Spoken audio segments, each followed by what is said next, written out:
Every town has a ghost story that's been passed down through the generations. But what if those legends were true? My name is Miranda Young, and I'm the Ghost Biker.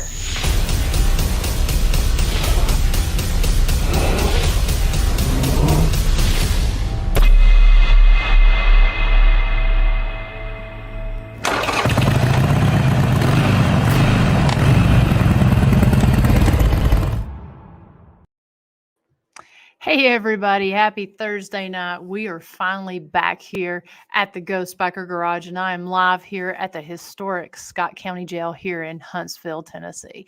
I'm your host tonight, the Ghost Biker, and I am so glad to be here. I know we've already got some people over here in the chat room. I'm so thankful you all are here with us tonight. And you guys, if you missed the episode that I had with tonight's guest, I guess it's been about 2 years since he was on the show here.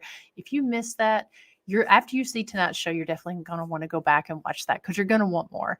I am just so excited to have Steve here with me tonight, but we will get to him here in just a few minutes. Last week we weren't on the show. We did have a cancellation, and so took the week off and kind of took care of some things. We had a real busy weekend here at the jail and here at Historic Rugby, full of tours. We had completely sold out tours all last weekend, and that was wonderful there, especially for Memorial Day weekend, kicking off the summer here and the summer tourism season. So hopefully if you guys are out, hopefully y'all will head over this way and check us out here at the jail or check us out on one of our tours. Just want to say hello to some of the folks over here in the chat room. Hello to Salvador Soto. Thank you so much for tuning in tonight. Mr. John Keller, hello. Hope you're doing really well. The mischievous one, good evening. We are doing very well. I hope you are doing well also. Miss Susan Purcell from all the way down in southeastern Tennessee. Hope you are having a good evening. Mr. Bob Burnell, good evening, sir. It's always good to see you over here. Sonia Thompson down in North Georgia there. Mr. Darrell Paulette with the Clover Hill Village. Hope everything is going well over there. And definitely, folks, I can't say enough good things about Clover Hill Village. And definitely head over there and do an investigation at that location. Mr. Brandon Cooper at Shaman Sundays. It is me and it is you. I'm glad you're here. And love Scott County. Absolutely. Went to E&H up the road in Southwest Virginia. Yeah, absolutely. We got a lot going on here in Scott County. We're going to talk just a few minutes about some of those different things that we got going on, especially an event that we've got coming up this weekend. And Miss Deb Ireton, I hope you're doing well. And yes, I know it's you, Peppy. It's always good to see you on here. So, if you folks have any questions tonight for myself or for my guest, please, if you don't mind, put those in all caps and I'll make sure to be able to get to those. Whew, my cat just scared me. She just jumped down here from the window. Never know what's going to jump out here at the jail. But excuse me, Sally. Anyways, so if you have any questions for me or my guest, put those in all caps. That way, as we're going through, we'll make sure that we get to your question and we don't miss you. But yeah, so I want to talk just a few minutes about a couple really cool things that's going on, especially coming up this Saturday here at the jail. And it's a partnership with myself, the Ghost Biker, as well as the historic Scott County Jail and R.M. Brooks General Store over in Rugby, Tennessee. We do a lot of stuff with R.M. Brooks General Store. Always happy to be partnering with Miss Tiffany Terry. But let me get this pulled up right here. If you've been following the page, you'll see we've been advertising it. And we've got our, whoops, let me get this pulled up. It is our Rolling Through History Ride and Museum Tour, a guided 98-mile motorcycle ride that's going to go along the Cumberland Plateau. It includes lunch there at R.M. Brooks General Store, as well as a tour of the historic Scott County Jail Museum. And there's other things that's included with this. You're going to get a commemorative sticker from R.M. Brooks General Store there. They're doing their biker appreciation event. So we'll actually be starting out down in Harriman, Tennessee. We've got the starting location there, and it'll be kickstands up at 10 a.m. Eastern Standard Time. We'll have about an hour's ride to the historic R.M. Brooks General Store, where we will have live music, and you'll get to meet the folks that's out there and tour the store, and get you a good meal. I mean, if you're not familiar with R.M. Brooks, if you've not heard me talk about them, they have the best bologna sandwiches here in East Tennessee, and so you'll get that. Then we'll hop back on the bikes for about another hour and 15-20 minute ride over here to the historic Scott County Jail. We're going to be going through the beautiful Big South Fork National River and Recreation Area. And once you're over here, your ticket does include or the admission for a guided tour of the jail. Those tours usually last around an hour, and you'll get a souvenir jail poker chip, and then also a commemorative digital ride photo. So we'll be, doing a lot of really cool things with that. This is on our website right here. But I do want to make sure to pull up, let's see. Everything's running just a little bit slow here. Let me pull this up. Some of the a few pictures and stuff. If you go on to the webpage, their historic Scott County Jail Facebook page, you can find more information. We do have some pictures of the jail and some stuff from last year's ride. We'll probably also have a video from last year's ride that we'll be releasing tomorrow. But last year we had over 20 bikers, or over 20 bikes on the actual ride itself. And some of those, I can't remember the exact number of people, because we had some that were just motorcyclists and some that were motorcyclists and passengers. But we essentially, with that tour of 20, we filled up the jail and filled up the parking lot there at R.M. Brooks General Store as well. So I hope you guys will plan to join us. As I said before, the ride is this coming Saturday, and it's going to be kickstands up at 10 a.m. And it's probably, by the time it's all said and done, it'll probably be 2 or 3 o'clock in the afternoon. So definitely come on out. We're planning a lot of these rides. We've got a whole bunch that we're going to be doing over the summer. This is just one of them that's going to be kicking off the summer ride series, and we've got some really, really special things planned for that. So if you're in the area, I know that the meetup spot is about an hour from here for me there in Harriman. But here in East Tennessee, you pretty much can't go north, south, east, or west without finding some beautiful ride roads and stuff. So we're going to kind of take advantage of that. So anyways, June 1st, 10 a.m. It's $25 per rider. And like I said, all of that I mentioned earlier is included. And the ride will be led by myself, the Ghost Biker. So if you have any questions, please feel free to reach out. We will be selling tickets through 5 p.m. Eastern time tomorrow. And as soon as you purchase your ticket, you will be getting an email in the morning that actually has the ride map. It will also have the lunch menu for Brooks Store. That way we can go ahead and get your order in, and then we'll submit that, and it'll be ready when we get there on Saturday. And then also, there'll be some other communication that will be going through that. So anyways, just reach out to us with any questions, and watch the page for more information on that. Also, we do have tours opened up for the entire summer, as well as our escape rooms. So we have tours. We've got 2 tours at Rugby, the Haunted North Village Lantern Tour, as well as the Village Lantern Tour. And then here at the jail, we've got our flashlight tours. So those run every Friday through Sunday night. And then we've got some paranormal investigations open this summer. We're getting pretty booked up for the summer, but we do have those run every Thursday through Sunday night. And most of the weekends are getting kind of booked there, but there are some still available if anyone is interested. You can find all that information on the historic Scott County Jail webpage, Facebook page, and Historic Rugby After Dark. Now, so I want to go ahead, because we're going to have a great conversation tonight. So I want to go ahead and get to tonight's guest. I'm not going to spend a lot of time introducing him, because I want him to kind of talk a little bit about himself. But I mean, this guy has got some great stories, and a lot know him and if you followed his pages, you've heard his series. One of my particular favorites is his missing series.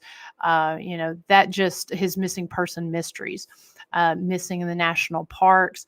I have read a couple of his books when I had him on the show before, and to me, there's nothing creepier than the national park missing person stories. So I'm going to go ahead and bring on the essentially Renaissance man, outdoorsman, and author, podcaster, host, Mr. Steve Stockton. Thank you so much for coming on. Hey, Miranda, good to be here. Hi, everybody. So like I said, I wanted you to, I mean, you've done so much. I wanted you to kind of introduce who you are and if just in case some of these people haven't ever heard of you, where they can find you. Okay, well, I'm Steve Stockton, like it says on the screen there. I'm an author, YouTuber, narrator, filmmaker, a little bit of everything. Just a world traveler. And I like, you call me a Renaissance man there. I don't know about that, but I'll take it. But yeah, I've got a couple of big YouTube channels, Missing Persons and Mysteries, and Tales Untold. That's just pure narration and storytelling over there. I've written 5 bestsellers and just published my 20th book last year, more on the way. Had a radio show on Clyde Lewis's Ground Zero radio network. It's called Everything Out There. Airs Sunday nights from 9 to 11 p.m. Eastern.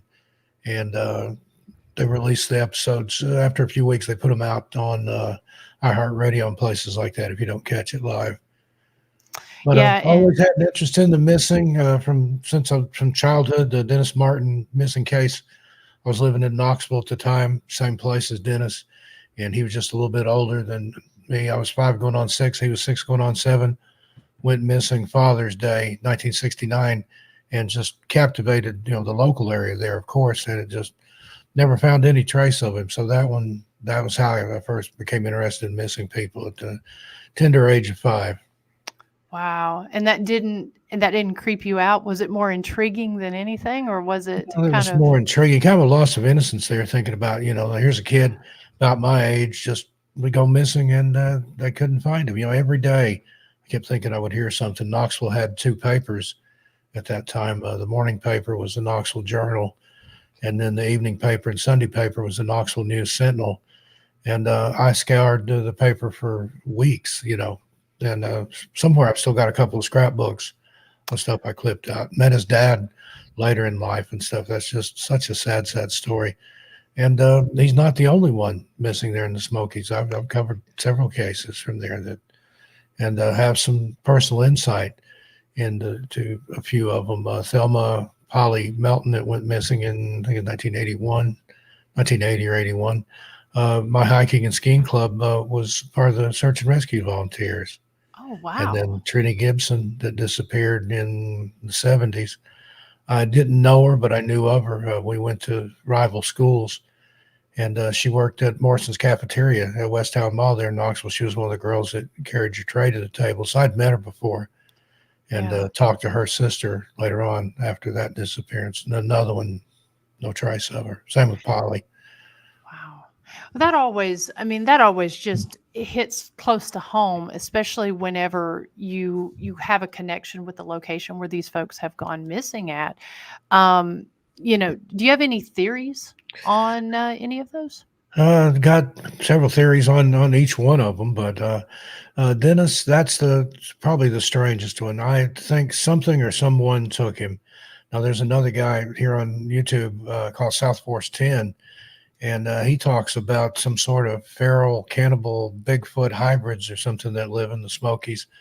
And before it was a national park, some of his relatives back in the 30s were hired to go in there and thin these things out. So he thinks that's what took Dennis. Me, I don't know. Trini Gibson, I think that's more of a opportunistic crime. There's a lot to unpack on that one, but I think she was done away with. I don't think she ever came off the mountain, at least not alive. And Thelma Pauline Melton, I think she pulled a runner. She was married to a much older man who was in failing health. I think she just thought, hey, I'm out of here. And back then it was a lot easier to just disappear and change your name and your story and stuff. So out of those three cases, I think they've each got a different, unique explanation. There's more. Derek Luking, he's one of the most recent ones, went missing. He was from down near Maryville, that area, I think, and no trace of him either. I mean, they found his car and his things. There are theories on all those, but it's all just conjecture at this point. Yeah. So, just in case some of the folks maybe aren't familiar with the missing person mysteries and the missing in the national parks and such, can you give a little bit of talk a little bit about the characteristics that some of these cases may share, or what some of the similarities? Yeah, that's the strange thing about some of those. There are similarities in people that go missing. Um, it tends to be either the elderly or very young children. People wearing red tend to go missing more than people who aren't, or people. I probably said that backwards, but anyway, people that go missing tend to be wearing red. They tend to be of Germanic ascent or descent, rather, and they tend to be either on the autism spectrum or very, very highly educated, like PhD level. And some of the blood types and things, they tend to be certain blood types, certain eye colors, things like that. It's almost like if something is taking people, that it has like a laundry list or shopping list of the types of people it likes to take. Takes very fit and healthy people. A lot of these people are experienced in the outdoors, trail runners and things like that, climbers, people that aren't just, out for a day hike, people that should know what they're doing. Of course, that can turn around and be not such a good thing either.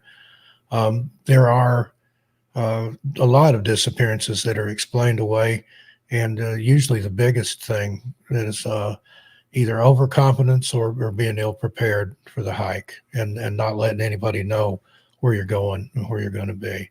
I've hiked all over the Smokies. I've been to exactly where Dennis disappeared from, Spence Field, just right off the Appalachian Trail, and it's eerie. I've had some strange experiences in the Smokies and things too. It's the most visited national park, but Yosemite, which only gets about half the visitors, has more missing people. So again, and why national parks? But if you look at those clusters of places where there tend to be a lot of missing people in national parks in those areas, and you look at the cave systems in the United States and you put an overlay, it kind of lines up. So is there something underground? Is there, I don't know. I mean, you're getting into some woo-woo territory there, but there are a lot of these cases that do seem to have a supernatural element. There's just things just doesn't add up. And in some of the cases where people have gone missing and have then been found later, the ones that will talk about it, that is, have strange tales to tell. They suddenly realized they weren't on the trail, looked back, couldn't see the trail, didn't know where they were, how they got there. There's been cases where people could see search and rescue. They're jumping up and down, yelling and waving at them, but it's like search and rescue can't see or hear them, like they're in maybe an alternate dimension or a portal, or there's all kinds of theories out there, a lot of tinfoil hat stuff, but something's going on. I mean, it's not all big cats or bear attacks, things like that. Those things leave evidence. I've seen forensic photos of both a bear and big cat. The ground cover will be disturbed. There'll be blood or body fluids and things like that. But, for people disappearing, there's nothing. I mean, sometimes just the footprints stop. Mm-hmm. And I've had people ask me, is it UFOs? Is it Bigfoot? Is it the Fae? Is it portals? Is it time slips? It could be all the above. I don't discount anything at this point. Yeah, absolutely. And so just kind of looking here at some of the comments, Bob Burnell says, I saw a show on Amazon about a missing hiker in a national park. This guy that was lost removed his boots and other weird things.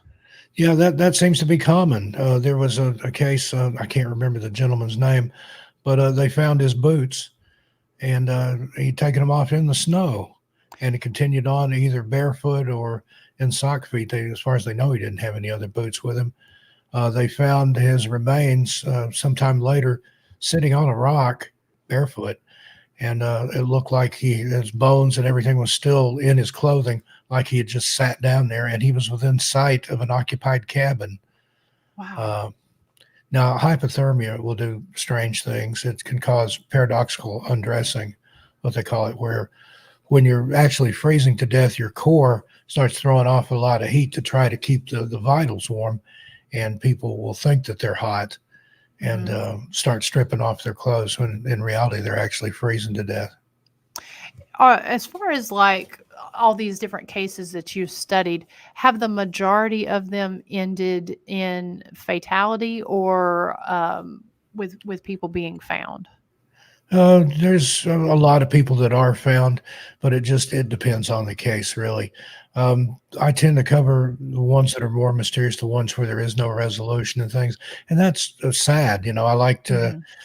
think that that's a big part of my work is keeping the names and faces out there because after a while, search and rescue law enforcement, they just give up, and that just leaves the family with nothing. At least if in the worst case scenario, if the remains are found, then you can bury them and have a memorial, to go to at the grave, or you can put their ashes in a place of honor on the mantle or whatever. But that's the really sad part is the people that are never found, no trace of them. Their family and friends can't even begin to grieve properly. And I've always said my mission statement, if I have one, that if I can bring one person home or give one family closure, then I'm doing what I feel led to do.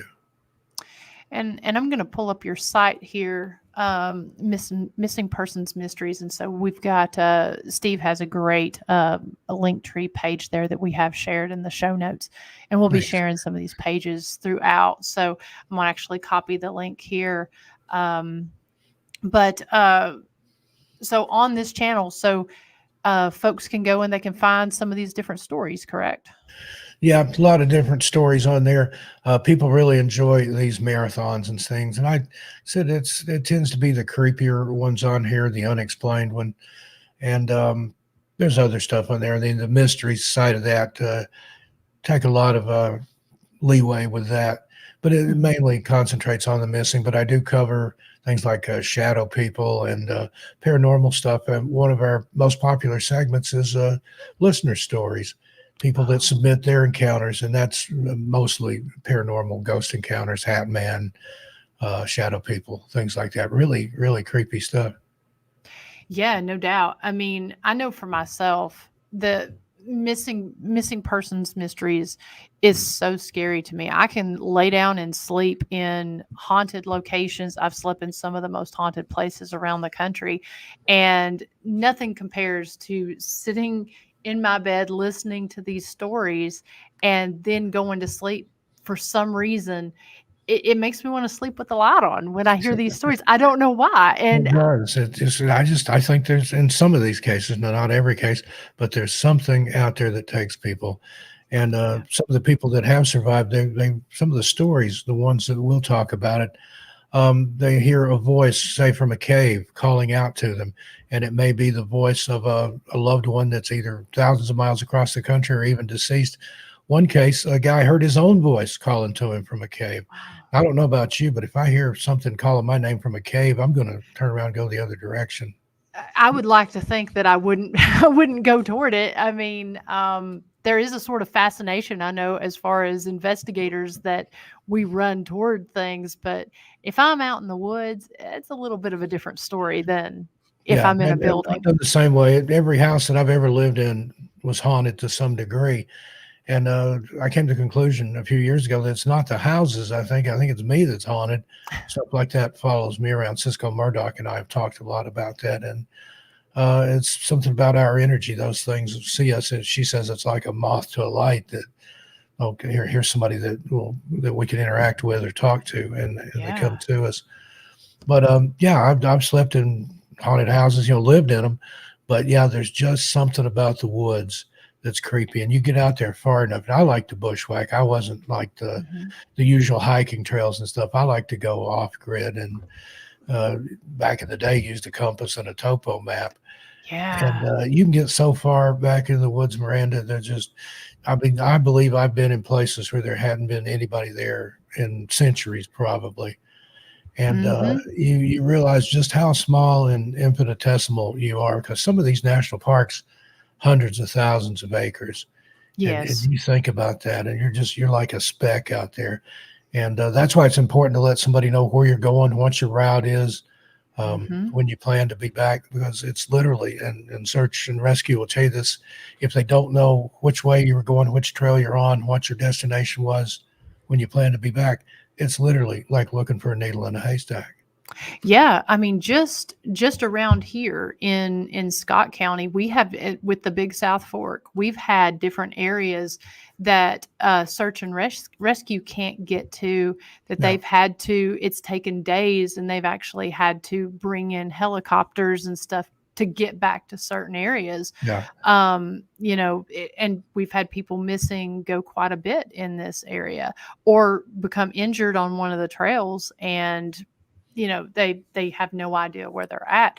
And so to me that seems kind of small and very close to home. But when you start looking at some of these national parks, it's, I mean, to me that makes me realize, I used to always kind of say, I don't know how I feel about Bigfoot. I don't know how I feel about, the Fae and that sort of thing. But once you get back into some of these places, it makes you really realize that there are things that can There are hide. things out there that you can't Yeah, explain. I've seen things, I've experienced things, and absolutely. even stuff that other people have seen, like the Brown Mountain Lights in North Carolina.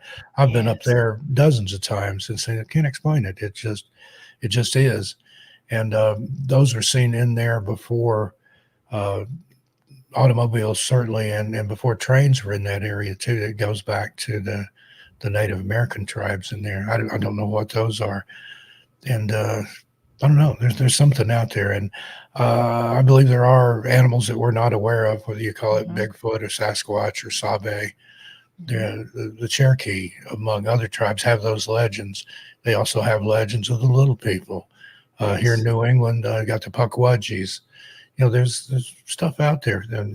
Tales in the Smokies of the fairy lights, and Hmm. that lead. Some people get led astray. Other people get led back to safety. I don't know if it just depends on whether they like you or not, or how mischievous they're feeling at the time. But uh, Mother Nature is a cruel mistress. I've heard it said, and you don't go out there with an attitude. It won't happen to me, because I've done videos like that. People thought, oh, I was experienced. I've hiked. I'm a trail runner. I've done this. It'll never happen to me. And then one misstep and you snap your ankle Hmm. miles and miles from anywhere, and it can be fatal. Yeah, absolutely. Absolutely. So, just going kind of back to this, and if you're just tuning in, we've got Steve Stockton here, outdoorsman, adventurer, author, podcast host, voice actor. I know you've done some great voiceovers and such. But I wanted to make sure to address some of these comments. Keith Jackson says, I had an odd experience in the Cherokee National Forest in Coker Creek, Tennessee. As far as states, Steve, what do you find to be probably the strangest state that's had probably some of the most um, interesting stories like this coming out of it? Well, having been born and raised in Tennessee for the first 40 years of my life, it would have to be Tennessee, and in particular, the Great Smokies. And narrowing that down even farther, the Cades Cove area and the North Shore of Oh, Fontana Lake. All that's creepy up in there. yes, it But is. I've had experience anywhere I've ever hiked. I've been up to Mount Rainier. I've been up to the Olympic National Park, Olympic National Forest up in there.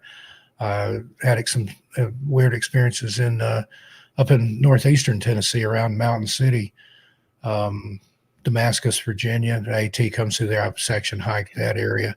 That was where I had what I think was a Bigfoot encounter. I'd heard the yips and yowls and stuff, and I've been out in the woods enough. I can tell most animals' cries and Mhm. noises. And yeah, some of the big cats can sound like a woman screaming or a baby crying, but this was different. And there was something bipedal and large kind of Wow. pacing along with me. I started getting pelted by river rocks, little round, flat river rocks just come sailing out of the woods. And I didn't even feel them hitting me, but I heard them hitting the ground and I saw what they were. And I was a long way from any water. Picked one up. It was warm to the touch. And I thought, maybe I was off trail, had a light in there after dark. It's about 2 o'clock in the morning. So I turned around, went another way, and the Gibson dial stopped. I didn't get hit with any more rocks. At first I thought, well, I was making whatever these creatures were, I was making them mad. But the more I thought about that, I came to the conclusion that there was probably something in there that I didn't want to run into, either a bear or a big cat or something I wouldn't want to encounter in the dark. And whatever was hitting me with the rocks was letting me know, hey, turn around, go the other way, get out of here. And I did. So, Okay. I like and that. then the stories about ferals in the Smokies in my book, the National Park Mysteries and Disappearances, Volume 1, Great Smoky Mountains. I've got a chapter kind of poo-poo that idea. But if you think about it, and again, you just haven't been far enough off the trail. I'm not talking about the tourist trails and stuff. I'm Mm-hmm. talking about the deep, deep woods where you have to bushwhack to get to. But as an example, Eric Rudolph, the bomber that was on FBI's most wanted list, he hid out in Nantahala National Forest, which is not too far below the Smokies there. Mm-hmm. He was in there for like 5 or 6 years. And this was a guy, he had some survival training. He had been in the military, but he hid out in the woods and couldn't be found. The only reason he got caught was he came out and was digging through a dumpster outside a convenience store there in North Carolina, getting day-old Twinkies and stuff. And a rookie officer recognized him from the most wanted list. But then there's other theories on that he had help, that he had people that were helping him hide and stuff. But you can, if you wanted to go in there and live off grid, if you know a little bit about what you're doing, you've got food, clothing, and shelter, which is really all you need. And even Dwight McCarter, he's retired. He was a park ranger in the Smokies. He was the lead tracker on the Dennis Martin case back in the day. He said there are people that live way, way, way back in the park that just want to be left alone. Now, he didn't say that they were feral or Bigfoot hybrids, but who's to say? But if a ranger Absolutely. tells you that there's people living in the park, then there's most certainly people living in the park. Yeah, because do you find that the Rangers talk much about this sort of Um, thing? The they won't disappearances? talk on the record about it, and a lot of that has to do with tourism. I mean, if they came out and said, "Yeah, there's something taking people in the Smokies, possibly eating them," that would It's there bad wouldn't for be much business. tourism. I mean, you would have a dark kind of tourism, but you wouldn't have. The Smokies gets like 12 to 15 million visitors per year. If people were scared to go there, and this was common knowledge, places like Sevierville, Pigeon Forge, Gatlinburg, all those shops, tourist stuff, it would just close down. There wouldn't be anything there. I mean, would you go in the woods if you thought something might take No, you and eat you? no. Now, does that tend to be the disappearances? Does that, I know we sort of talked a little bit about this before. Does that tend to be kind of further back into the park, or does it seem to happen really just within It the can confines? happen anywhere. Then, and that's the thing. There have been people that just like literally got lost between the trailhead and wherever before they could even really get into the park. Um, just it varies case by case, but it's like it can happen anywhere. And the Sonia there, the locator beacon, a PLB, that's one of the best things you can carry. That and a satellite telephone. That way, if you are injured, you can let somebody know where you're at. And yeah, they're expensive, but I think it would be worth it. But that's in places where you can.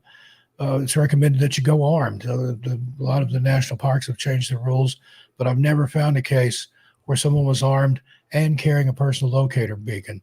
There's been cases where it was one or the other.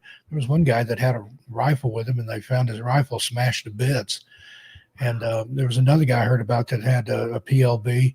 And by the time they found him, he was deceased, but he had fell into a big crevasse, and they just happened to fly right over where he was at, and that Oh, was the only way they were able to pinpoint the signal.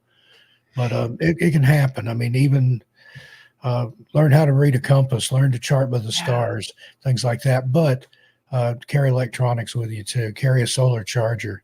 I've had that happen where people were out just using their phone, and just we got all these little nifty gadget phones and stuff now. Mhm. But if you can't get a cell signal, or your battery dies, the GPS on this won't do you a bit of good.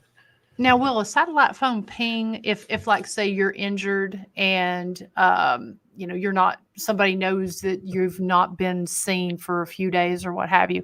Can they ping on a satellite phone or is it untraceable?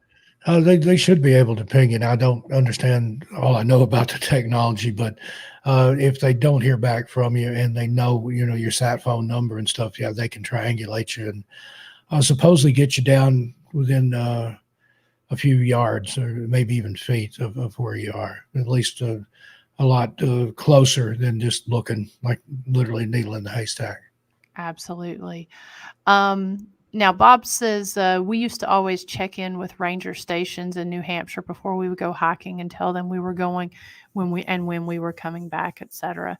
Does a lot of people seem to do that? You should. I highly recommend it, but a lot of people don't. At least if you check in with a ranger station, somebody knows that you were there and know approximately when you were there. But there was a case I covered, I think it was at Yosemite, where it might have been Joshua Tree, somewhere in California, where the lines were so long that day that they were just kind of waving people through and not everybody checked in. So there's hazards to that. Take your time.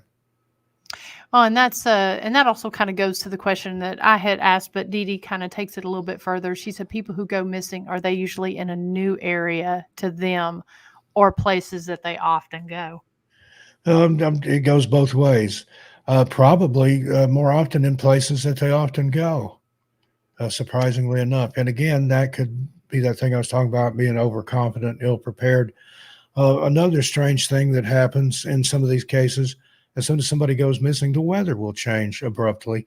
But is it really, or is that just like a coincidence? Because especially in East Tennessee, up in the Smokies, the weather can change anytime. They say that if you don't Yeah. like the weather, wait 30 minutes.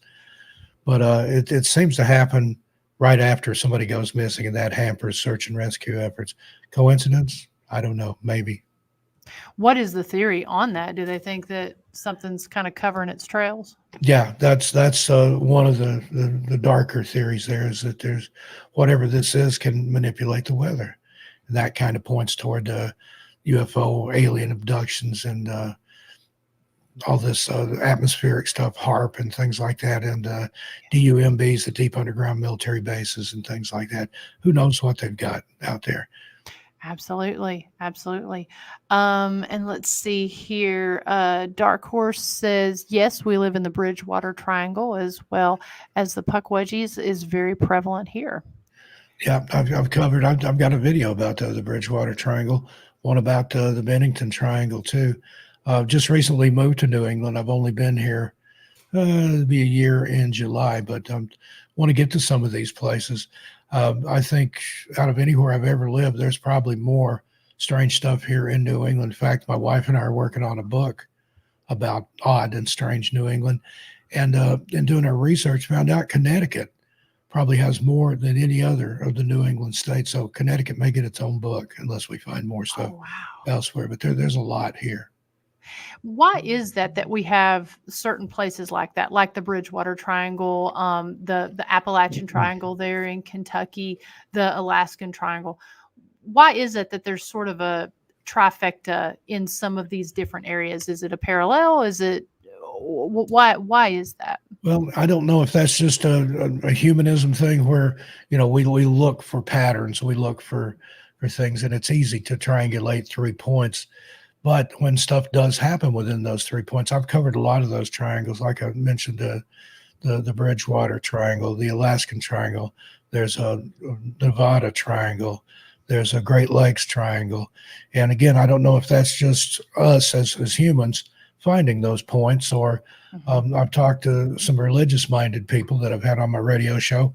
They talk about how things a lot of times in the paranormal happen in threes. 3 knocks on the door at 3:33 in the morning, 3 scratches when it's a demonic presence and thing. It's a mocking of the Holy Trinity. So I don't know if that follows, on the ground or anything, but there are vortices, if you want to call it that, like up and down the West Coast. You've got Mount Shasta in that area in Northern California. Going up, you've got the Oregon vortex. You've got Crater Lake all the way up into Washington State and probably into Canada there, almost like the ley lines that they have in the Mhm. UK. But again, is that just us connecting the dots, or is there really something to that? I like that you bring that up because a lot of the time, it does fall into that sort of thinking of things. It's like, what do we as humans take from what we can comprehend and what we're looking for? Because we do tend to look for patterns or look for things that we can understand. That's an interesting point that you bring that up. If that is something that is actually occurring, or if it's just something that we're sort of creating and putting onto that. Yeah. Personally, I don't believe in coincidence. I believe in synchronicities, but who's to say for sure? But it is odd that you can take, 3 points on a map and Hmm. find all kinds of stuff within that boundary. But um, I'm guessing you could probably take any 3 points anywhere on a map and find some uh, oddities and strange things there, but it tends to be more concentrated in certain areas. A lot of geomagnetic anomalies and things. If you look at places like the Bermuda Triangle, that's one of the really famous ones. Hmm. Um, you mentioned the one in Kentucky there. There's a Yeah. geomagnetic anomaly there too that they don't really understand. Okay. Same in the Smokies. There's signs up that says, warning. And it'll say geomagnetic anomaly. Your compass or your GPS or whatever may not function correctly. So that's not a comforting thing to see. But that's why, learn to read a topo map, learn to chart by the stars. I mean, it can be done. It'll take some effort, but could save your life. Absolutely. Absolutely. That's a great point. Just kind of looking over here at the comments. Peppy says Cades Cove has a lot of voices on the trails and also in the camping areas as well. Yeah, there's some primitive camp areas there around Cades Cove that are right next to graveyards.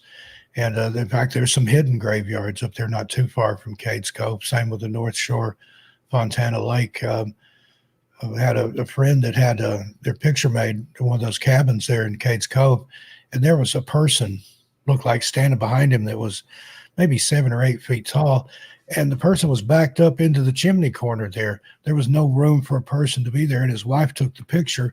She was certainly noticed a 7 foot man standing behind him, but Yeah. there's a lot of anomalous stuff there, and that's where my family on my grandmother's side is from. There's some of her relatives are buried there in those cemeteries. And she was born in Cades Cove, grew up in Ramsey, which is not too far from Cades Beautiful Cove. area. She called herself a gypsy witch, but she was really these days they call a granny witch. She told Yeah. fortunes, read tea leaves, coffee grounds, animal entrails, could read your palms or the bumps on your head or all kinds of things. And she was a big influence on me. Got a book about her in the works too. Oh, nice. Let's see. We got a few more questions here, and then we're going to talk about a few of your books. Bob says, "Do you think devil worshippers are responsible for any of the missing?" Question comes from Freetown Forest. Um, I'm not sure. That's another one of those. There's rumors and there's whispers of that. On my radio show, I've talked to some guys that are ministers from Sound the Shofar Messianic Ministries, and they talk about that. And I've heard that about Gatlinburg and surrounding area. And retired FBI agent, I think his name, last name's Gunderson, I think his name's Ted. He claims that he knows of areas in Olympic National Park and National Forest where there's been ritual killings and things. And same with Crater Lake. There have been rangers reported seeing out on the island that's out in the middle of Crater Lake. They've seen campfires and heard chanting, get in a boat, go out there. Nothing's there. No sign of anybody having been there. I think there are certain things that are done in the dark because they want to be away from Hmm. prying eyes or whatever. So it's all a possibility. I think there's a lot of stuff like that out there that we don't know and don't understand and probably don't want any part of. I mean, they keep that stuff hidden for a reason, but it's I don't rule out anything. Yeah, absolutely. And these are some great questions, guys. D Hoot says, "You speak of hikers. I was wondering about campers off grid. Do as many of those go missing?" It seems to be more hikers than campers, but it can happen to either one. But I've got a story in my first book, Strange Things in the Woods, about some people in East Tennessee that found a primitive campsite The tent, supplies, and things are still there. Just a little ways behind the campsite, they found two sets of clothing, male and female, laid out on the ground. The sleeves were overlapped. Looks like they just laid down holding hands and Wow. disappeared. And it scared the daylights out of them. And they were afraid to go to the police because they'd played hooky from school and were out in the park behind the lake there. And but they watched the newspapers and police reports. Never heard anything about anybody going missing, but yet they found it's either a well orchestrated prank, one of those that you don't get the payoff, Yeah. but somebody's going to come across that. And I think there's some of that out there too, but just a very very tiny margin of that. But Yeah. yeah, there's other cases. Now there's a lot of people that have gone camping that um, were deceased, but not because necessarily anything strange happened. Again, being ill prepared and overconfident. Yeah. I've covered a lot of maybe bathroom or something, then couldn't find their way back and got lost, or started too late in the season and got caught in an area in heavy snow and weren't prepared. So again, know before you go and make sure you've got enough supplies and adequate knowledge of the area, and you're less likely to disappear. But anything can happen to anybody at any time. That's guaranteed. That's for sure. Dee Dee, Dream Interpretations by Dee Dee says, what about Red Rock Canyon in Nevada outside of Las Vegas? It's huge and has many trails. Has anything happened there or any legends or folklore? I'm not aware of anything in particular. I lived in Vegas for about 10 years, and I used to go up to Red Rock a lot. I was a professional photographer when I was out there, and that was a good place to do photography. I did like product photography and model portfolios and things like that. It was hard to Nice. take a bad picture at Yeah. Red Rock, but it does have a feeling to it. A lot of those places out in the desert. Same with when I lived in New Mexico, I was up near the Four Corners area. And up there, you've got skinwalkers, you got Wendigo, you've got tales of dark tribal magic and things like that. It can be anywhere, I think, but in particular, places that have seen a lot of Native American history and things, the Grand Canyon, places like that. There's always going to be weird tales there too. Absolutely. And we've got a lot of people on here that are definitely saying that you need to do a Connecticut book. And I know Dark Horse Paranormal is saying that that was wonderful to hear that they'll definitely be buying that book as well. So just speaking about your books, I want to go ahead and pull up your page here. We were talking before the show about all your books that you have and where folks can go and actually get signed copies of your books. Yeah, now you can find them on Amazon and wherever fine books are sold. My publisher likes me to say that. I've seen them in just ordinary places. I've had people send me pictures. I mean, I ask people to do that. If you see my books in, any place other than a bookstore, send me a picture. I've got pictures from Target, Walmart, grocery stores, things like that. The one I'm waiting on, though, Southern Boy here, Piggly Wiggly. When my There books you are in the go. Piggly Wiggly, I'll know I've made it. That's But, right. you can get them on Amazon, but on my Etsy shop, Steve Stockton Books / .etsy.com, I have signed copies of the five big ones there. That's the five best sellers. And they're less expensive than you can get them for on Amazon. I'll sign them, personalize them for you, give you some stickers and some bookmarks too. I love interacting with people. Occasionally do book signings. I haven't done one in a couple of years. I did one in Yakima, Washington at a haunted train depot. That was a lot of fun. Oh, wow. But I've got some planned here in New England, but I don't know where or when yet. Nice. Still getting settled in, and now my wife and I have got a baby on the way. We found out New Year's Day that we're pregnant, and little guy's going to be here sometime in early September, we think, according to the facts and figures. So got baby brain, a lot of baby stuff going on right now. Baby's already got more clothes than I do, but making preparations for the baby, and the books and things have kind of, the ones that I'm currently writing have kind of had to take a back burner to the little boy that's on the way. We're not going to tell his name till he's here, because it's a really cool, unique, unusual name, very literary. Nice. But we didn't want somebody with a sooner due date to, hey, that's cool, I'm going to take that name.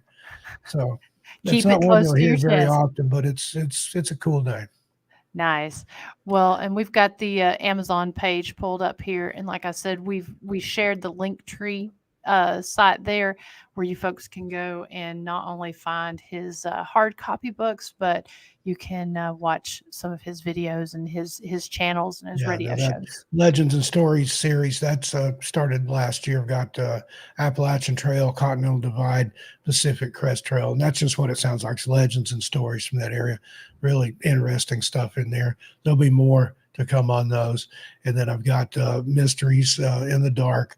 That's just storytelling, legends, ghost stories, things like that, and 13 past midnight, that's mostly horror type stories and stuff. Now if you like that kind of stuff, go over to my Tales Untold channel on YouTube. If somebody would drop a link there, I've got uh, fiction that's based in fact. I've got stuff about feral people over there. Got tales from a fire watch tower, things like that. Again, it's just me storytelling, but it's based in fact. Whereas, these books like the National Park Mysteries and Disappearances, those are all stuff that's documented, real stuff. Now, as far as some of those different stories, and I don't know what's going on. I'm hearing a lot of noise here. I don't know if anyone is hearing that. It's haunted. That's what's going on. That's exactly what's going on. It literally sounded like somebody just ran on the second floor, which would be the trustee floor over there. Um, Now, on these legends and stories from the different trails and stuff, do those come from stories that are just kind of commonplace legends, or are those Yeah, ones that it's kind folks of have the folklore shared? and stuff of the area. Okay, Some of it's based in fact, but it's okay, I had a researcher helping me with those, and he did a good job. But he bowed out. It was just too much work for him because I'm very meticulous, even when covering the legends and stuff. I'll yeah. dig in and like one of those I covered, like the Bell Witch case. I know you're familiar with that Mhm. one. I've been to Bell Witch Cave. Chris Kirby is a good friend of mine. I've been down there and got a personal tour where it was just me and her and her dog. But I've written a lot about that, and I like to do that. I like to do boots on the ground, and that's another thing Absolutely. about these New England books. I'm going to visit a lot of those places, so there'll be videos and things to accompany that on one channel or the other. Well, that's the thing as far as because I know I've read the National Park Mysteries and Disappearances there here in the Great Smoky Mountain area that you put out. And what I love about your writing is you are very detailed about the stuff. You essentially you dig in deep to it and you leave no Yeah. stone unturned. I And try to find as many love that. details as I can. Same with this one. I don't think it came up on there, but My Strange Oh, World, that's my own personal paranormal experiences. Volume one, I thought when I first wrote Strange Things in the Woods, I'd go on one show or another. I've been on Coast to Coast and been on yeah. TV shows and stuff. And people, either the host or somebody in the audience would invariably ask, well, these are other people's stories. Do you have any stories? And I'd tell one or the other. And I thought, I've probably got enough to fill a book. And I did. That's how this came about. And like I said, I've had enough since I wrote this one to at least fill one more. So that's on the way too. Got a lot of books in the works. What was your first book that you wrote? That was Strange Things in the Woods. This Okay. one, that was stories that I'd heard from family and friends of family and this, that, and the other. Basically, this one was a lifetime in the making, going back to when I was a kid all the way up into adulthood. And got an epiphany at my grandmother that I was speaking about at her funeral. I thought about all the legends and stories and superstitions and stuff she told me. And I thought, that all gets buried with her because none of my other cousins, and there was a lot. My mom came from a big family. She was the only girl and she had 9 brothers. So, and each of those brothers are married several times, most of them. Yeah. So I had a lot of cousins, but none of them had any interest in superstition and folklore and the kind of things that my granny was into. So she kind of took me under her wing. I was a special child to her. First of all, I was born down south, they call it with a veil over my face. I was born Yes. in call. It was just the afterbirth. They had to cut it away.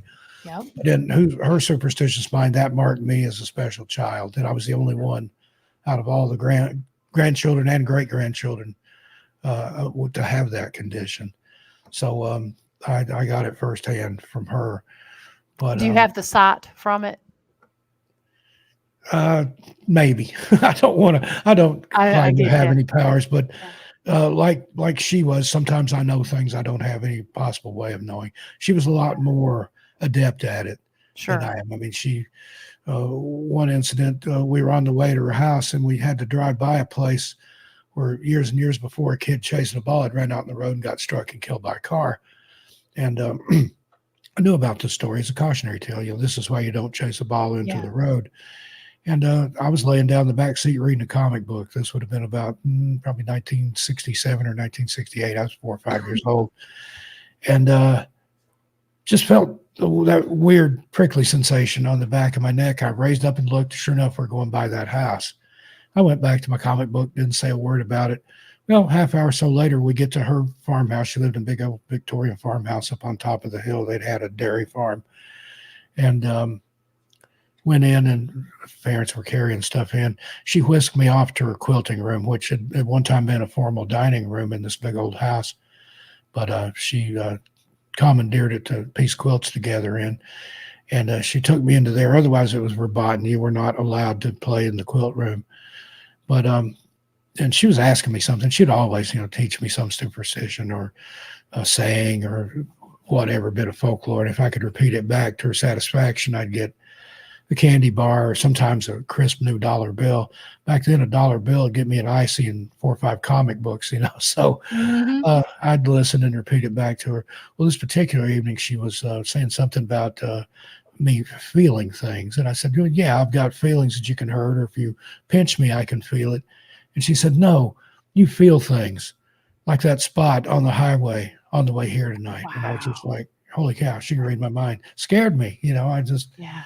I didn't say a word about that to anybody, but she knew. And again, heard stories like that. A lady that I'd met much later in her life had went with some girls from high school when she was much younger. She was probably in her 60s when I met her. And they had gone to my grandmother to get their fortune told, had to walk a couple of miles. And this one particular lady kind of made fun of it and said, well, I'll go along with you, but I don't believe in all that. I think she's full of hooey. Well, they got there. They rapped on the door. My grandmother came to the door. Everybody called her Mama Bessie in the community and in her family. And Mama Bessie, we're here to get our fortunes told. She kind of looked at him and she said, well, I'll tell your fortune and I'll tell your fortune, but I won't tell yours because you don't believe in me and you mocked me on the way here. And the Wow. lady's name was Anna. She'd been dead for years, but she said, you could have knocked me over with a feather. She said, we were a couple of miles out from her house when I said that. She had no way of knowing that I'd made fun of her, but I did. So there you go. Talk about proving herself right there. Yeah. Now, do you think that some of these legends, I know there's different ones like Tall Betsy out of the Cleveland, Tennessee area and stuff. A lot of these stories tend to be they've been around forever and they're just stories that keep getting passed down.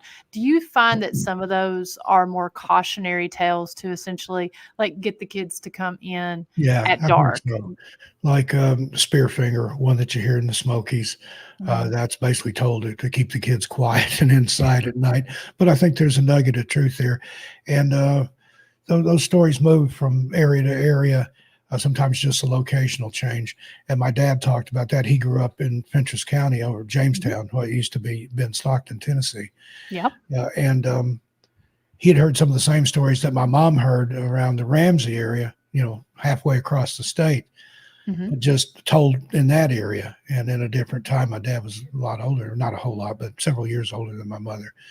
And I've found that you go into, especially in the South, every place has got a crybaby bridge or a Yes. lady in white that walks after dark or a vanishing hitchhiker.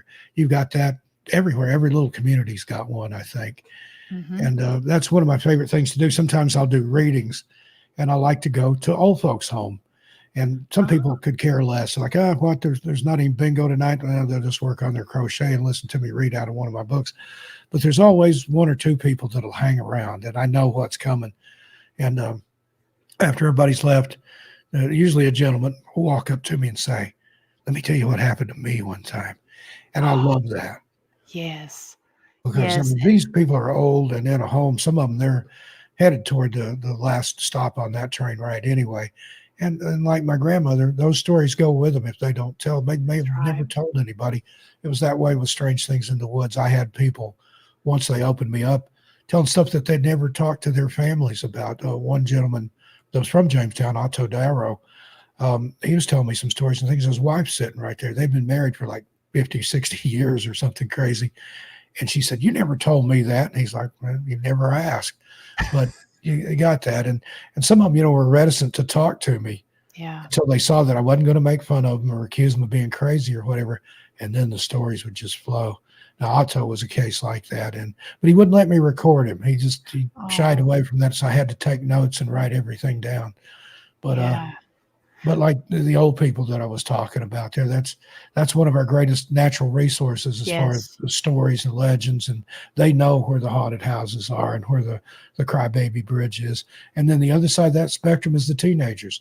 Find where the Mhm. teenagers hang out, Mhm.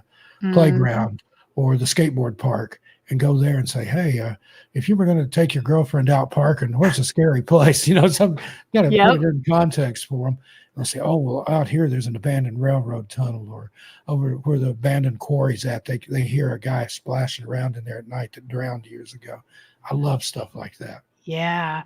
And bless you for doing that, because that's what, we often talk about, here at the jail, and then also on our different tours, especially on one of the rugby tours. One of the things that I talk about are some of the old folklore, superstitions, local legends, that sort of thing, as we're walking back to the cemetery. And that's the thing, is that once these older folks are gone, those stories go with them. And Yeah, I can exactly. sit, yeah, and if I don't write that down or have some type of recording of that, I might share a story and I might get a detail kind of off a little bit, and then that changes everything, on it. So it's so important that we've got someone writing and documenting these Yeah, stories, and I'm because trying to do as much of that as I can, but there's a lot of everybody's got stories. 'Cause I've talked to people before. I never saw or heard anything, but there was this one time. I think everybody's got a but there was one time story where they even yes. believe in the paranormal or not. That everybody's had some kind of strange experience. Some more stranger than others. And Addie there in the chat's asking about the Green Eyes at Chickamauga Battlefield. Yeah, Oh, I've been yes. down there to the tower there. That's Snodgrass Hill. I didn't Yes. see anything, but it's frightening. I've written about it, and I've got a story in. I think it's in Strange Things in the Woods about somebody that had an encounter there. I think they lived in Knoxville or no, lived in Chattanooga. Were dating a girl that lived in Fort Oglethorpe, and Mm. they were traveling back and forth down there. And they encountered something there at Chickamauga. There's That's a there's scary place, just the atmosphere. And the yeah. story about Old Green Eyes, it was supposedly seen in there while the battle was raging, floating around amongst the dead and dying. So, That's what I was actually gonna ask. Wasn't that because I've heard, I lived there in Chattanooga for 21 years, and that's one of the things that I had actually heard, was that Green Eyes was there whenever the battle was going on. yeah, it was And already there. And that yeah. happens a lot of places. I think it's like that here in New England. There's places that they have hauntings and stuff going on. It can be a brand new house. It's not the house, it's the land that it's built on. That's Um, right. I know of a guy that lives up the road in a little town in Massachusetts that he's seen ghosts of colonial soldiers out in his backyard. But it's a fairly new house. But then there's period houses here too. We looked at a house that was built in 1776. I love that about this area, that you can find places Yes. with history that you can live in. The house I'm in right now is 125 years old, but I'd like to go even older than that.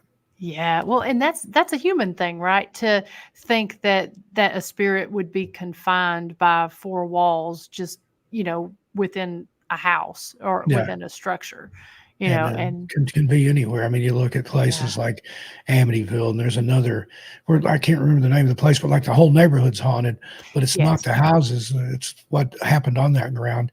And that's Mhm. just it with all the battles and skirmishes from the Civil War, from the Revolutionary War, and then back to the time of the Native Americans, and maybe even before that. You don't know what kind of bloodshed has been. There's a Mhm. there's a book about that in North Carolina called Dark and Bloody Ground. I believe that. Yeah, absolutely. And as far as if you really start to dig, if you're doing a residential home or hearing people talk about activity that's going on in one house and it doesn't necessarily seem to be related to a personal haunting to the family that's in there, or a familial curse or something like that. A lot of the time, if you dig deep and start looking at the other houses around, you'll find that it's almost like an Yeah. infestation of the And area. that's the thing you have to, Michael Laciano, who's in the chat here, he Yes. does that. He digs into the history of these Yes. places and sheds a lot more light on it. That man has some of the best Class A EVPs I have ever heard in my entire life. But I think it's him. I think he could, doesn't matter what equipment, he could use a Fisher Price cassette recorder and still get those marvelous EVPs. He uses a lot better equipment than that, but he's got some amazing captures. I just adore Michael. I know he's got had some. I've heard some of his EVPs that's been played, and got to meet him there at Henry River Mill Village. Just an outstanding, great investigator. Let's Yeah. see here. I want to make sure because we're getting here. We're right here at the top of the hour, just a little bit over. If anyone has any last minute questions for Steve here, be sure to put those here in the comments, and we'll definitely go back after the show and respond to some of those. But if you got any of those last ones, I want to make sure to get those in. But I wanted to share. Steve's link tree here, because again, if you're looking for content, Steve is the guy you need to look to, because you could spend probably the next couple of years binging on all the stuff that you've got put out there. There's a lot of And content and more on the way. yeah, So I love to hear that. Love to hear that. So talk just a little bit about, actually. Let me pull the link tree down. I do want to make sure to pull up. We were yeah, just talking before from about your beyond there radio too. show. That's my UFO and related phenomena channel. That's live on Wednesday nights, and then the occasional production video there. So I've got a little bit of everything. I've got 13 past midnight, which a lot of the stories from this and from my personal experience I've narrated over there. So there's a little bit of everything. There's whatever you're Yeah, looking for. yeah. So books, audio, video. He's got it here. I'm a busy So guy.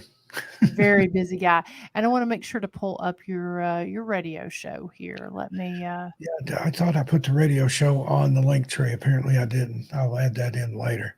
Yeah, but we pulled up the link, or excuse me, let me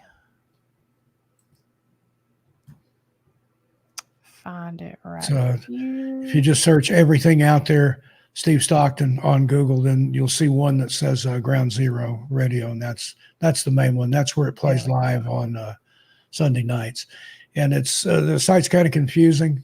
There you go. But up in the top corner, I think it's the right hand corner, The live will button. be a play now, or Okay, yeah, there's a live button yeah. on the side If you there. go there on Sunday night between 9 and 11 p.m. Eastern and hit live, that's what'll be playing is my show. But you can see there's one of my ones with Michael Laciano on there, Folklore and Legends of Appalachia. I cover all kinds. It's literally everything out there. I don't pigeonhole myself. Yeah, and I saw where Addie was asking about cryptids. You've got your cryptids here with Dogman, Appalachian Bigfoot. Yeah, I had little brother Littlefoot on there.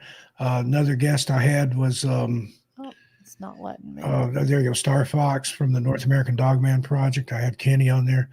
Had a little bit of everything. Had pastors coming on talking about all this from a biblical perspective. That was frightening to hear. They're talking about like Oh, fallen yeah. angels and the Nephilim and things like that. So Wow. again, I put it out there. You can make of it what you will, but there's something up out there. There's just too much, and too many people have had experiences. I don't think everybody is making up stories or No. whatever. There's some real experiences out there across everything: cryptids, ufology, ghosts, you name it.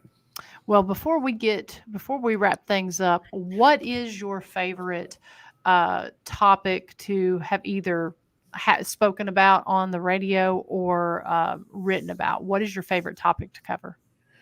Like legends and folklore. It's got to be. I mean, I kind of hate to say it, but I do enjoy covering the missing persons cases. But Mhm. again, to keep the names and faces out there so they're not forgotten. I mean, I don't want to say I love covering missing people. I Yeah. wish everybody would be found and I wouldn't have anything to talk about Yeah. in that regard. But the folklore, the legends, those little small town stories, like Yeah. we were talking about, literally, at least down south, and I know a lot of other places, there's stuff for every community, every little community, every wide spot in the road. Maybe there's a gas station and a convenience store or something, but go in there and talk to the clerk. I've done that too. Like, hey, I'm just passing through, but anything weird ever happen around here? I love that. Do they, usually are they pretty responsive, or do they Yeah, kinda look at you I like, was in, like, when I was in Washington State traveling up there and doing, I went to Mount Rainier and went to Olympic National Park and had a book signing there in Yakima. I had to stop at a place to do my laundry. And I was talking to the girl in the laundromat, like, you know anything weird around here? She's like, oh my God, let me tell you about this place and that place. Literally, I could have spent a week there just with an itinerary that she gave me. And just you hit the right person and the "Oh, person that, I mean, you don't have to believe in it, you just have to know about it. yeah, And exactly." Same with like up there where Michael Laciani used to live in Mhm, Mountain City, Tennessee. I lived up there for a short time. mhm. You got the Roan Mountain Fireball. You got Fiddler's Rock, where a ghostly fiddler plays. The Jingling Hole, that's there in Johnson County, where they used to torture Civil War prisoners. Um, had a guy that lived there tell me about a place somewhere up on Roan Mountain, a cave. He said, Steve, there's a spider that lives in there that's as big as a house cat.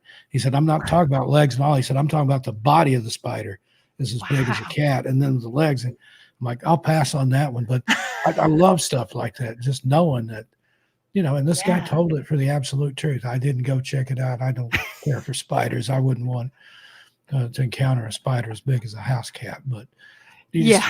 you can only get stuff like that by talking to people that, and this was a guy, that had hiked and hunted in those woods and stuff and grew up there. So Wow.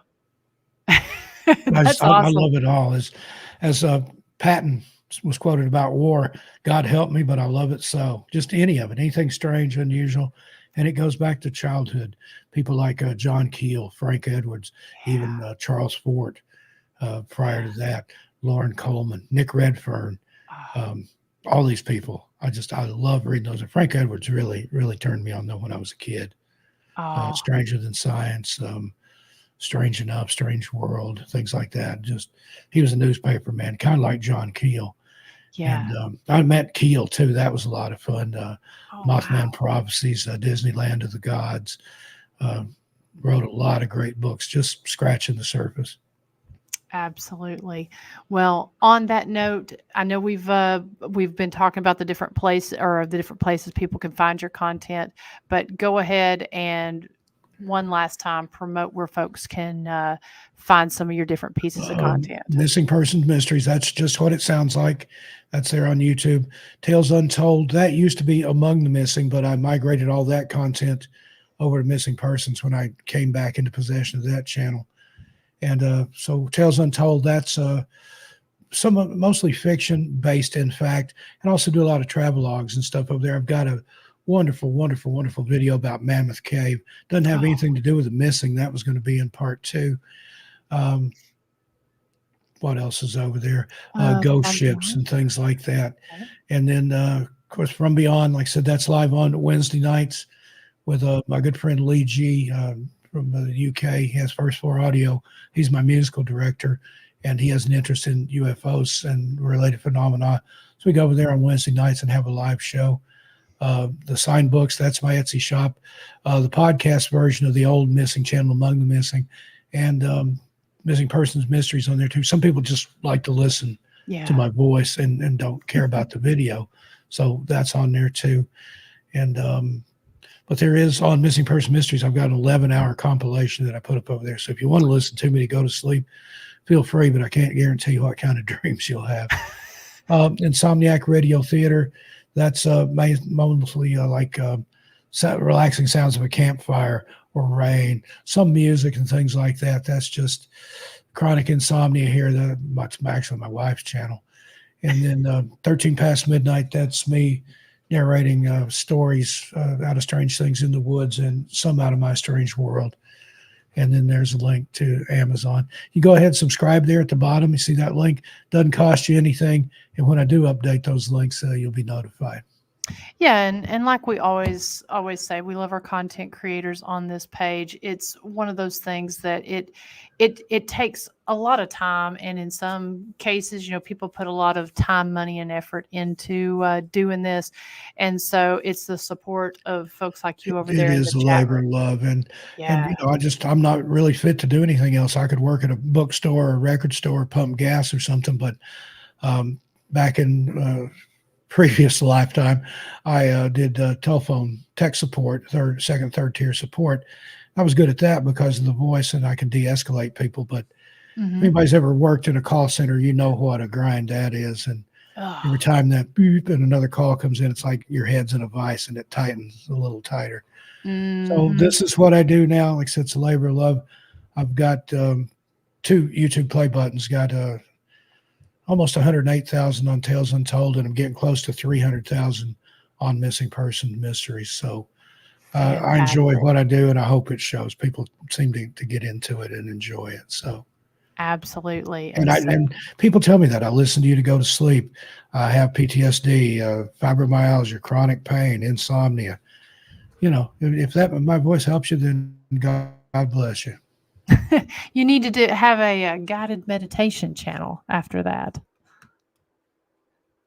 I've got about 100 scripts that I just haven't had time to record yet. I'm sure. So Guided guys, definitely meditation go on. and relaxation. It's coming. There you go. Definitely go on there, folks, and like, subscribe, and follow to Steve's channels, because, like I said, he's got years and years worth of stuff that you can go. If you've not been following him, you can go and binge, and definitely learn you something and find out some cool locations and stuff on there as well. One last question I want to answer there. James Brady asked about thoughts on the Mothman of Point Pleasant. I've been up there, been to the celebration stuff. They have Jeff Wamsley that runs the Mothman Museum. He's a friend of mine. But go over to Journey Through the Gate Paranormal Portal podcast. I'm over there live every Monday night with Cisco Murdoch. We just did a multi-part series on Mothman and John Keel and his discoveries there, and it's worth watching. Nice. And I'm sure if anyone has any questions about any of that, they can reach out to you. If they're I'm on Facebook, and I give out my email address, stevestockton81@gmail.com. That's the numbers 8 and 1.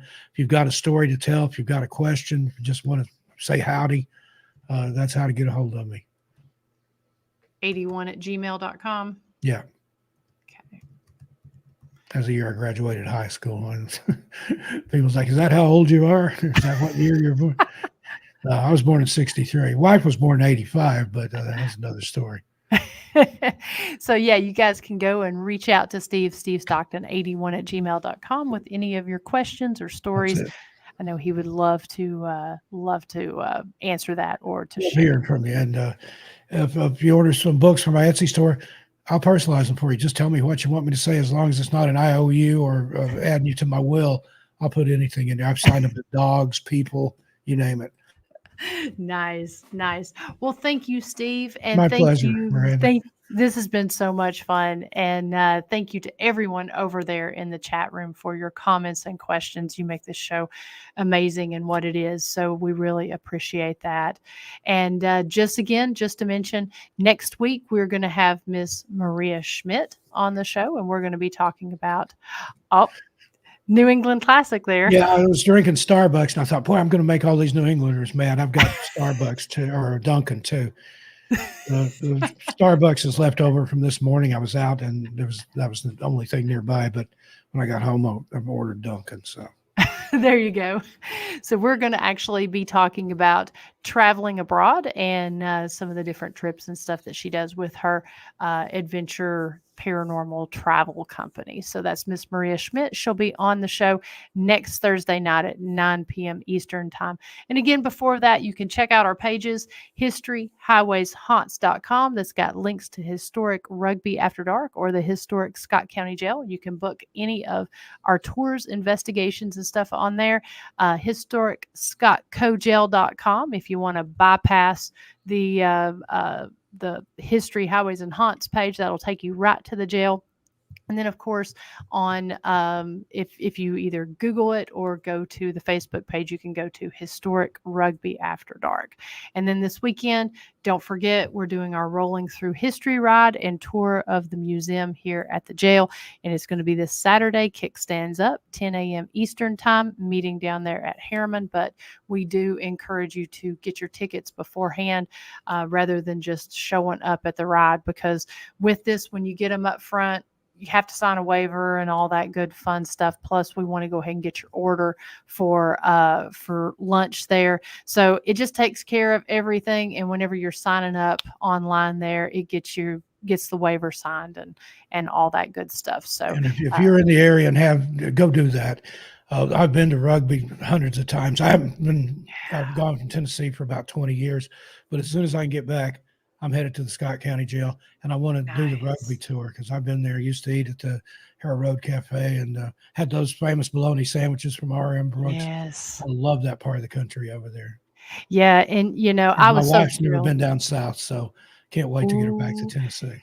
Yeah, get her down here. I was thrilled whenever I found out that you were from this area, because just talking to you about some of these places that are just down the street from here and hearing your stories. Places. Not only Rugby, Oneida, Armathwaite, Glenmary, Mount Helan, Helenwood. We talked about the Scott County Devil the other night. I'll prime you up for another show here, but ask me about the Scott County Devil. We need to do just a whole show, I think, there on the Scott County Devil. And I want to get and talk to you a little bit more, Steve, one evening. I'm going to send you a message, but I'd love to hear if you've got any other stories about, this area that you grew up hearing, and kind of compare notes and see if some of those are some of the similar ones to what I've heard. So I want to get with you. I got a head full of them. I'm sure you do. Well, it has been an absolute pleasure spending this evening with you and everyone over here in the chat room. So, had a great time. Thanks, everybody.